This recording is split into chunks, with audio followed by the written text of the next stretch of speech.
Hello everyone, welcome to lecture number 23 of G103. Today we'll discuss a very important topic that I have missed in my previous lecture, and I said that I have completed the chapter of functions, but the point there is a very important point mentioned in this function chapter, and which is also a very interesting and important concept of any programming language that I missed that point. And maybe if I remember after before 2 3 lectures, I have mentioned once that there will be a separate lecture, independent lecture on this topic, and that topic is called recursion. So actually, this topic, why I'm saying this topic recursion is a part of the chapter that I said in my last class that it is completed, but it will not complete before discussing recursion. So today's lecture is only to explain what is called recursion and how to use recursion in your program. Any program, you can write any program without recursion using a loop. If you want to use recursion, that is fine, but without recursion also you can write the same program, same logic without recursion using loop. But maybe just loop is not enough. With loop you have to go for some additional data structure you need to maintain for but instead of loop, if you use recursion, many times your program will become very simple. Your program will be very simple. And if instead of recursion, if you want to do it without recursion, then your program is possible, but program may be, the logic may be very complicated. You have to write a very long code using loop. But technically it is possible, but your code will be very, maybe very complex. But if you know the exact concept of recursion, how to use recursion, then this complex code of your looping complex code will become a very simple code. That's why we'll understand recursion today. But before discussing recursion, let me introduce a very common data structure which is called stack to you. Because in this course, that is G103, after completing the C programming, we'll discuss some data structure, that is stack, queue, linked list, etc. But today I need to explain stack, because without discussing stack, it is almost impossible to understand the recursion. So if I explain stack, then stack looks like this. It's a data structure. Remember, array is also a kind of data structure, and stack is another data structure. So what is called data structure in programming language? Data structure, it's actually a structure where you can store some data. Array is a data structure where all the elements in an array store same type of data, right? So this is a data structure. So stack is another kind of data structure where it looks like this. You can say it's a parking. You can consider it's a parking space where in one side there is, in three side there are walls. This side and this side there are walls. Suppose consider that it's a bike parking slot, and three sides are closed, only this side is open. So how you will park your bike? You have to park your bike in this way, and you have to means take your bike also to this way. So parking a bike is called push, and taking away a bike is called pop. Okay, so just remember, just try to understand the actual situation in real life. If this is a parking space, so bike one will be parked here, bike two will be parked here, bike three will be parked here, like last bike is parked here. So suppose if you want to pop a bike, or say suppose you want to move a bike from here, which bike can be moved fast? Only this bike. Okay, so that's why this tag is called fast in last out. So, or if you whatever you are pushing for fast, or you can say like this, last in fast out. So whatever you have pushed last here, or that element or that bike, you have to move or pop fast, because you cannot pop this side is block. Okay, so inserting, that's why the only two operations are important in stack, and it's called push. For push means inserting something to this stack, and pop means moving something from this stack. And stack look like this, and this is a pointer. This pointer is called top, and this pointer is called bottom. Okay, so every time you push a new data here, the top pointer will be changed, and every time you push a pop a data from here, then the top pointer will decrease. It will go here. Okay, so this is called push and pop. So, but exactly how to implement a stack, whether should we go to whether should we use array to implement a stack, or we should go for some other technique to implement a stack, that I will not discuss today. How to implement a stack will be covered later. Today you only need to understand what is stack and how it works. How to implement it or how to program a stack is not required today. That we will discuss after few lectures. Now let me explain stack with some with another example. Suppose this is a stack. It's not vertical. It's a horizontal stack, but it's a stack. Like this side is closed, so you can do push and pop only through this side, only through right side. And this is the top. Top means top is pointing this element now. Top will always point the topmost element. So as I said, in stack there are only two operation, push and pop. Push means inserting something to this stack, and pop means taking out from this stack. So if we execute this two operation here, push 30 and push 40. If I execute push 30 here, it means that I want to insert 30 in this stack. So where we will put 30? Should we put 30 here, or should we put 30 here, or here? As I've said, push means, and it's will this stack will work same as a parking slot here. So if we push 30, 30 will store here in top, and now top will point 30. After this, if we push 40, 40 will place here, and now top is pointing 40. Now top means 40. Okay.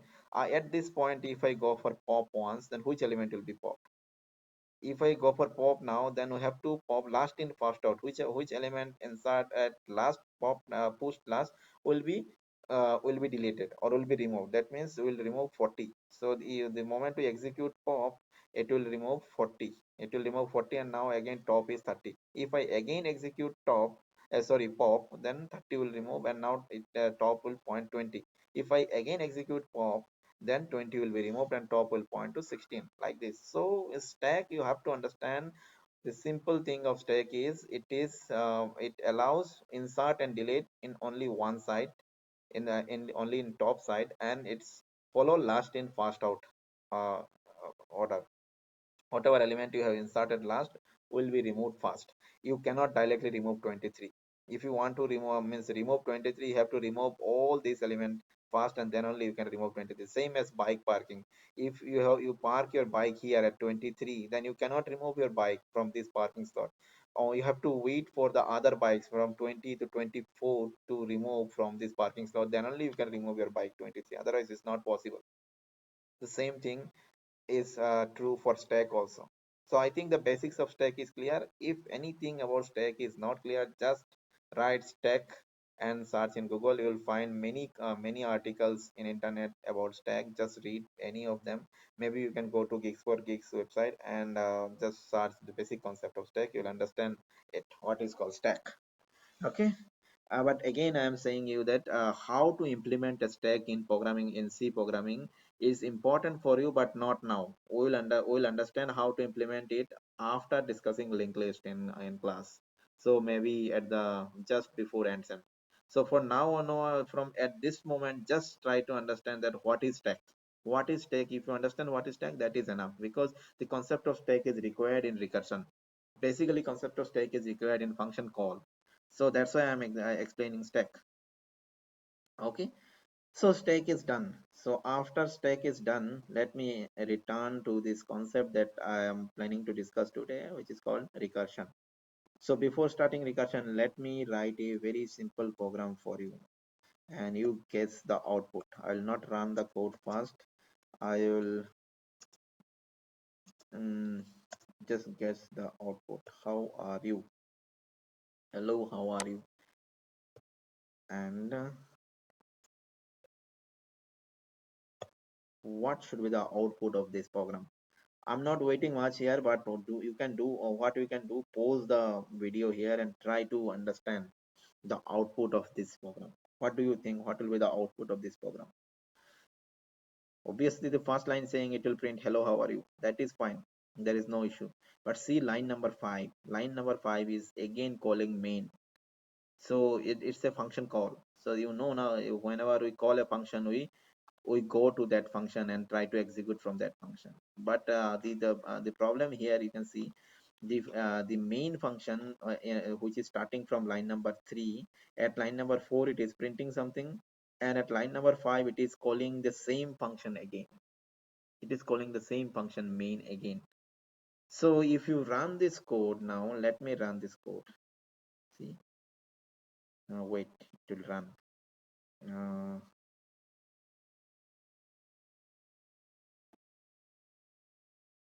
See, it is running. Now it is running. So this code will never end. This code will never terminate. It will continuously run until I stop it forcefully by pressing Control C. Why it is running continuously? Because if you see, your program started at line number 3, and at line number 4 it is printing hello, how are you, and then again at line number 5 it is getting a function called main. And the moment it call main, it'll again go to line number 3 and start executing from 3 4. Again it will come to 5, and again from 5 it will again jump to 3. So 3 4 5 3 4 5 3 4 5, these lines are executing multiple times, and it's never going to line number 6 return. So here it is stopped, but it is stopped by this IDE, because it is detecting, most probably it detects that it is going infinitely, so it stopped. But actually in real life, if you run this program, it will never stop. It stopped here, but actually most probably this ID has some concept. It detected that it is going executing infinitely, so it stopped. But in a real life it will not stop. It's a infinite loop. It will keep on executing this program. So the main point here, why I have written a very simple program here, and why I have used this main here, is calling this function at line number, this program at line number 5. What it is doing, it is calling the same function. It's calling the same function within the body of this function. So which is the function is called main. So inside the main function body, I am calling the same main function. So that is called recursion. If you are calling a function from that function, from the body of that function only, then it is called recursion. And maybe you will see here from this program, you will say, sir, what is the point of using it? This is unnecessary.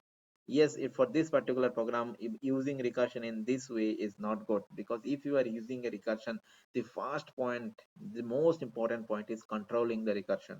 If you cannot control recursion properly, you will see this type of scenario. This type of scenario means it will execute infinitely. Okay, and so the most important part of recursion is how to control recursion. So it will be clear to you once we discuss recursion completely today. So before going to explain recursion in detail, let me write a code how to find out factorial. I'll write a function for it. I hope you know what is called factorial and factorial, and how to uh, calculate a factorial. If it is 4 factorial, that it means 4 into 3 into 2 into 1, right? If it is 5 factorial, means 5 into 4 into 3 into 2 into 1. So how to calculate a factorial? If we have a function like this, let me create a function here, fsct, and then integer n. This function is for calculating the factorial of n. So suppose this is the final value of factorial. Okay, then I will use a for loop here. For loop integer I equal to n, I less than I greater than 0, I minus minus. I hope you are understanding I minus minus. I think maybe first time I'm using I minus minus, but it is, you will understand it. I mean decreasing the values. Normally when I write for loop, I increase values like I equal to 0 and then I plus plus.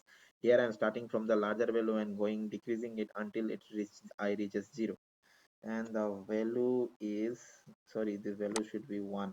Initial value is 1, value into I. Okay, and here you write return I.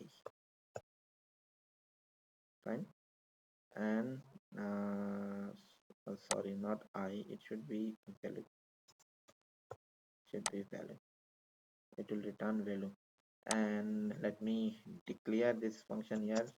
So this is the declaration of this function. As I said, in function prototype, it is not mandatory to write n here. Okay, and now let me say integer n equal to 5, and I want to execute the factorial. So suppose I can write the f equal to, I'll call this function fsct and n. Okay, and let me print this, the factorial, the of value of percent d, and the value of n factorial. The value is, let me write value is, I'm making it simple, percent d, and I'm writing f. Okay, can you understand this code? This is the concept of function, right? And I've already explained you the complete details of function. Here from this line, I'm first assuming the value of n as 5. Then from now here, I'm just calling this function with this value of n. So from here, I'll count the function will, from here it will jump here, and here I'm using another variable called n. But remember, this n and this n are not same. This n and this n are two different local variables. So if you understand my previous lecture, you will understand it. These two, and if you change the value of n here, it will not change here because it is a call by value thing, not call by reference. So this n is a local of this function, and this n is a local of main function. Okay, so now remaining thing is very easy. Initially I'm saying value equal to 1, and then here I'm calculating the factorial. Just if it is not clear, just try to understand it by pausing the video how it is calculating factorial.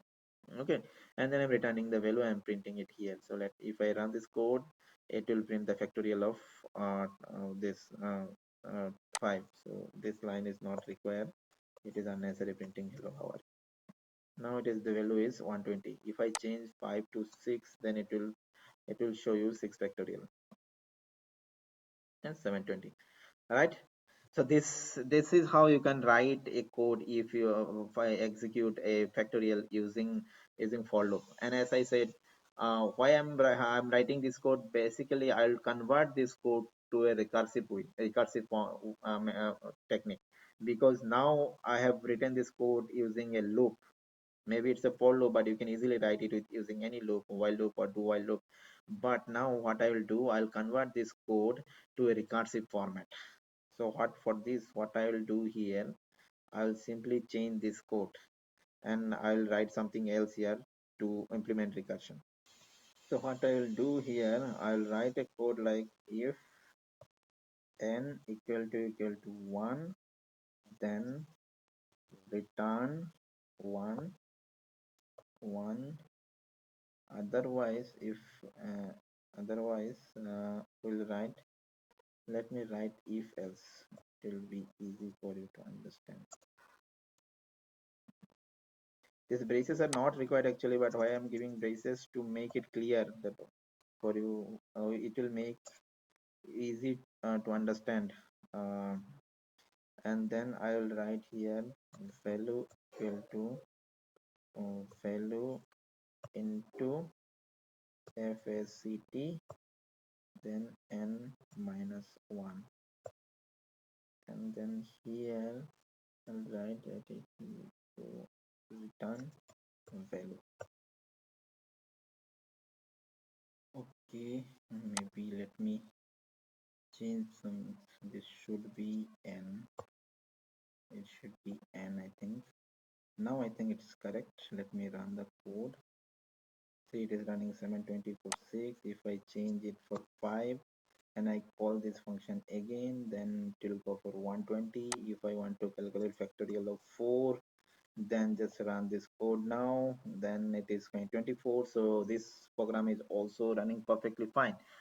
So what I have done here, if you check this code is a replacement of previous code where I have written a for loop to calculate the factorial. But here I have replaced it with recursion. Now to make it simple, so these curly braces I have given here to understand it clearly, but maybe I can remove it so that uh, I can, it is easy to understand, right? I'm removing it. So why I'm removing it, to make this function looks very simple, that this is, so if you see the recursive version of this code, the most important lines, there are two most important line here. The first is line number 15, and the second important part here is line number 17. These two are the most important. Why line number 15 is the terminating condition of a recursion.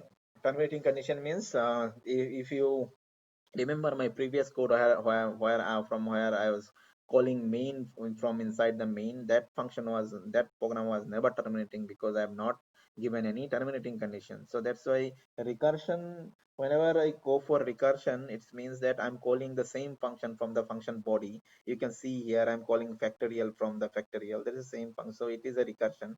I'm calling it again and again, again and again. So when should I stop this? This is the point. Here I'll stop recursion, and then and this is called terminating condition. And line number 17, this is replacing the loop here. So it means I'm calling this factorial multiple times. So how this program will work here, for example, I want to calculate the factorial for n equal to 6. Then how it will calculate?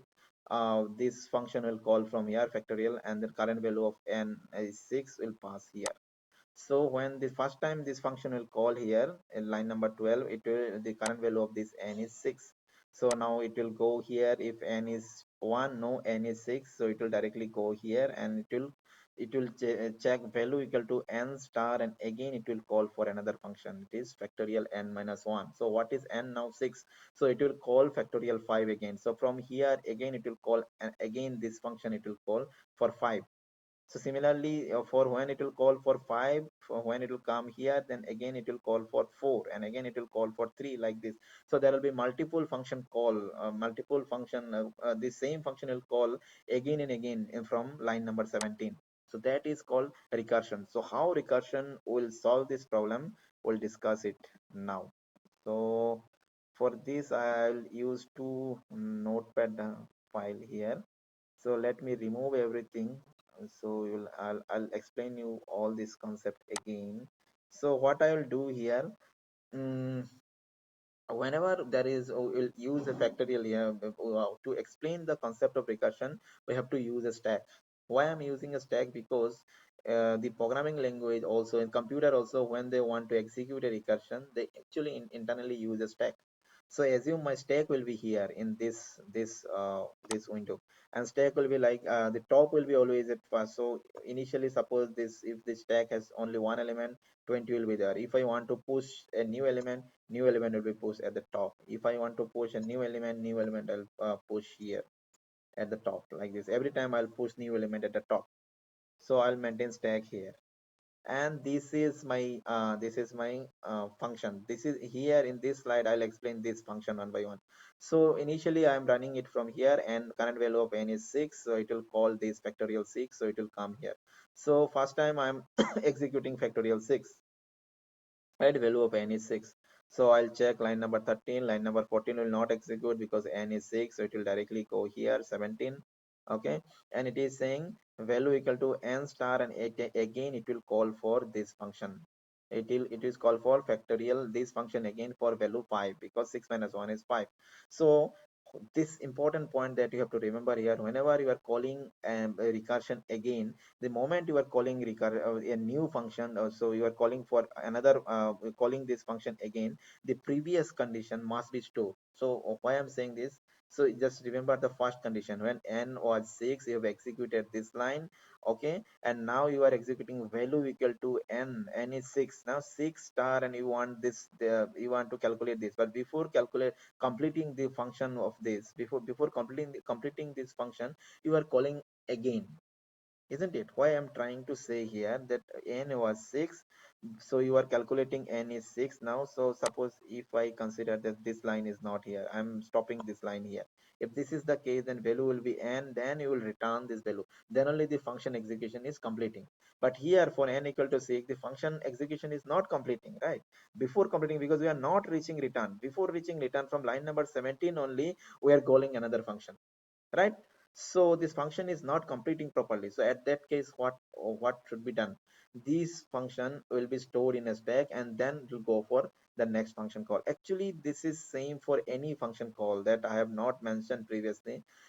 For any function call, for example, in main, when first time your program will start from main, so when I'm executing it first time here, a main will execute. So n is 6, and after n is 6, from line number 7, this function will call. So whenever you are calling a function, So what happened is the function from where you are calling, that function is stored in a stack. All the function details and the all the local variables, everything are stored in a stack actually. This is internally how a function works. Every time you call a function, the function from where you are calling that function will be stored in a stack, and then we'll jump to that function. So same thing will be here. So first time we'll when this call main will be stored in the stack, but I'm ignoring this part. But when the first time it will call for 6, will come here at line number 17, and will again go for factorial this. So what will happen at line number 17, if I write value equal to n star, and then it will be f5, we'll call f5. So before calling f5, f6 will be stored in stack with value, uh, value is not defined yet, right? And f6 will be stored, or you can say f n equal to 6, but instead of this I'm writing f6. This is stored in stack. This all this detail, this stack, this stack and the current value is stored in the stack. Now I'll go for factorial 5. Okay, so start executing factorial 5 from here. So factorial 5, again line number 13, line number 14 will not execute, then it will go to line number 17. Again it will write this. If you go to value equal to n, sorry, it is not n, it should be 6 there. So now what is the value of n now? Value of n is now 5, so it will be 5 star, and then instead of factorial I am using f, so better using f here. Just assume f is actually fset. So it will go for f. Now 5 minus 1, 5 minus 1 is 4. So I'll go for, again I'll call another function. So before calling that function I have to store this function in stack. So I'll push it. Push means I'll push it here, f5, and the local variable value I'll store here, current value. So now again I'll go and execute 4. Okay, for 4, again I'll start calling from here. It will execute 13, 14 will not execute, 14 it will not enter here, then it will go to 17. Sorry, it will go to 17. So in case of 17, what will happen again, in line at line number 17, what will happen? Value equal to, now what is the value of n here? In this case value of n is 4, so 4 star f, and then 4 minus 1 3. Again I need to call 3. Before calling 3 I need to store this value. So f4, so I store f4 value, all the local variable will store, and then f execution of on this function again will start. Now the value equal to 3 star f2. So before calling f2 I have to store the, I have to push f3, the details of f3 in a stack. Okay, and now I'll go for f2. When I'll go for f2, again line number 17 for f2 will execute, and now it is 2 star f1. And before starting calling f1, let me save f2 in the stack. F2 will be stored in the stack like this, and then I'll go for f1. Now when you call f1, when you are calling f1 means start checking from line number 12. So now f1 is calling means f is actually factorial, right? We are calling f1. So what is the value of n now? Value of n is 1, right? So start checking from line number 13. It's just declaring a variable. Check line number 14. The moment you go to line number 14, it will say if n is 1, yes, m is 1. So the moment n is 1, it will return 1. It means you will not go further, you will not call this function again. So that is the terminating condition. Why I say terminating condition? Because if you see from here, 6, after 6 I called 5, after 5 I called 4, after 4 I called 3. So I was calling again and again multiple times. So and when to terminate, the moment I get 1, it is saying return 1, it is not calling again. So it will not call for this function again. So recursion is stopping here and it is returning 1.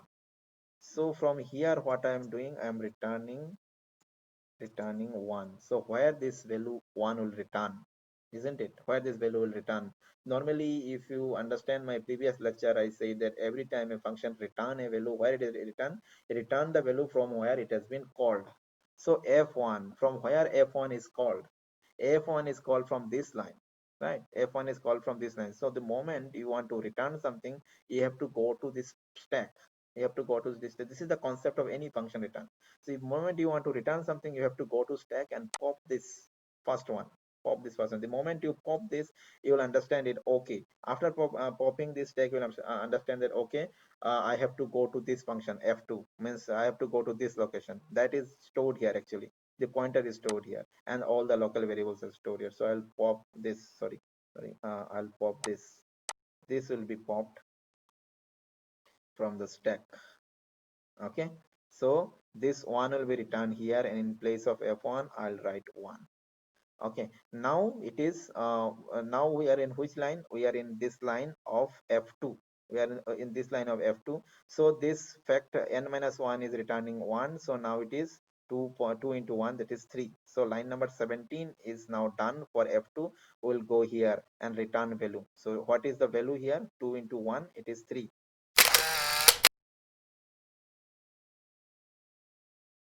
So it will return 3. Where it will return 3? It will return 3 again. Go to stack and check and pop. It will return 3 to F3. From in F3 from where it has been called. So pop this F3 from here now, and it will return this 3 to this F3. So this will now become 3. So now again go to line number 17 of F3. In case of F3, in line number 17 is now done. 3 into 3, that is 9. Value is 9. So it will return this value 9. So the value 9 will be now returned. Where to return? Again, where to return? It will return from where it has been called. From where it has been called, check the stack. If you see the stack, it is called from F4, right? F4 is here. So actually this 9 will be replaced. It has called from F4. So again, this 9 will be replaced here. This F3 will be now replaced with 9, and this will be popped out of this stack. Okay, now it is 4 into 9. Okay, so this value, this now again go to line number 17 of f4. Now this value is now ready. 4 into 9 is ready, so it will return this value. So this value will be now placed in, okay, this 36 will be now copied here at f4. Okay, and we have to pop this out.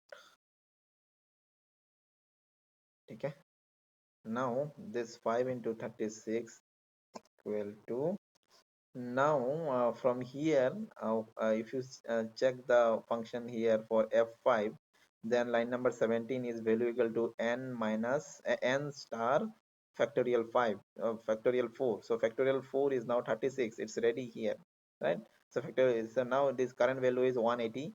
So this from f5, this value will return one value of 180 will return. Where it will return? From where it has been called. From where it has been called, you check this stack now, pop it. So it's stacked from f6. It's called from f6, sorry. So in f6, so it will go here and it will replace this value with 180. Okay. uh, okay, I have done a small mistake here, but that mistake is a calculation mistake. So I hope whatever I have explained, the logic is same. So I'll just correct my mistake here. Actually 2 into 1 should be 2, right? So it will return 2. So it should be 6, sorry. So I hope whatever I've explained is still same. Only this calculation is a mistake. So I'm not repeating it again. I hope you will understand it. So there is a small mistake here, and let me just correct my mistake. Okay, so I hope it is you'll understand it, that there was some calculation issue previously. I was assuming 2 star 1 equal to 3.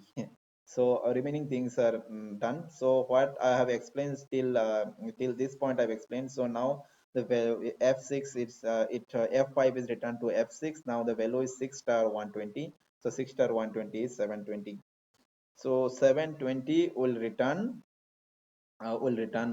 So where it will return? So this will return to main. So if you remember, from main function you have called f6, right? For f6, and from f6 we have called f5, f4, f3, f2, and finally f1. And from f1 you found the terminating condition, and one by one you again return from f1 to f2, f2 to f3, f3 to f4, f4 to f5, f5 to f6. How you return from f1 to f2 and f2 to f3? Based on the information you have stored in stack. Okay, so now from here f6 will return to main. And if you return here from main, what value it will return from here? It will return from f6, it will 18, line number 18, it will return 720. The 720 will return from here to main. And now the 720 is stored to f, and if I execute it, this will print the factorial of 6, which is 720. Okay, so same thing will happen if I run it for n equal to 4. If you run for n equal to 4, then it will start from here, 4 3 2 1. Okay, this is how a recursion works. So what I'll expect from your side is write this type of write some recursive program and try to understand the functionality. This is for factorial. You can write for Fibonacci numbers and for other some similar recursive program you will find in book as well as in internet. Just type in Google that recursive program in C. You will and then maybe you can follow the website Geek for Geeks, and you'll find many simple and interesting recursive examples. You can follow this. So for all this discussion today, remember one important point that I have missed in my previous lecture is whenever you want to call a function, for example, suppose if I call this function again, so every time if when from main, I'll start from main, and from initially at line number 6, n is n equal to 6, and from at line number 7 I'm calling a function. So whenever you call a function in stack, from where you are calling that function, that is main, will be stored in the stack. Okay, and with all its local variable. N is now 6. Okay, when I'm calling this function, the value of n is 6, value of f is not defined. So this information will be stored in a stack, and then you are calling this function fact. Okay, and inside fact, again, what will happen? Why it will first, it will f6, if you remember here, let me so what it was doing, f6 is calling f5. So before calling f5, you are storing f6. Then f5 is calling f4. So before calling f4, you are storing here, sorry, it's a stack, it's a stack, it's a stack. So you'll store f6 here, and then you'll store f5 here. And again, if you see, f5 is calling f4. So before calling f4, you have to store f5, sorry, f5 is there, so f4 will before calling f3, you have to store f4, like this. So in this way, as this I have already explained, that you will maintain all these things in stack one by one, one by one. So that's why when this f6 will come here, f6 will come here, you know that where to return. Anytime whenever you just get it, or every time when you find a return like this, you have to check the stack and you'll find out that the most top element of the stack will say that where to return it. So it is saying return to main, so you will return here. So this is how stack is important. So if I remove this windows, then you should always remember one important point using recursion is whatever I explain you in the form of stack and all, this is internally managed by the C program or the computer. You no need to manage the stack here. See, you need to just write this concept, and your program will be executed. But at the beginning of today's lecture, I said that every recursive program can be written using a loop. That is fine. But many time, if you want to write a recursive program without recursion, like you have to convert it with a loop, then maybe you have to implement the stack by yourself. It may be required for some cases. Even if stack is not required, then also maybe some cases this program may be complicated without recursion. That's why recursion is very important, and you have to write multiple programs of recursion to understand the concept. Otherwise it will not clear. Maybe if I spend two more lecture on it, it will still not clear to you until you practice some program. Just understanding one program is not enough. If you want to write a recursive function, you have to understand two things: how to call this function again and again, what is the requirement, and what is the terminating condition, that is the tail condition. If these two are not correct, then it's not possible to write a recursive program. And you can only write a proper recursive program if you practice it properly. So the best way to start practicing it, just check some recursive example program from internet. Maybe you just go for geeksforgeeks.com and try to check some recursion program, and then write them and cross check them how they are executing.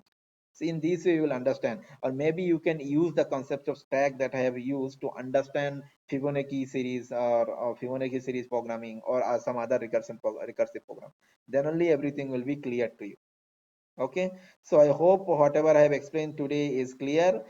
Yes, I know that the concept of recursion is one of the most toughest concept that I have discussed yet till now in this course, but I have tried to explain it. Again, I agree that these concepts should be explained in a class with a blackboard and all, then it's easy to explain. But in an online mode, it's not very easy to explain the recursion, but still I tried. So you practice it again, I'm saying, then it will be clear. If anything is not clear regarding this concept of recursion, you can ask me directly in Google Classroom, or you can send me email also. So I'm stopping this lecture here.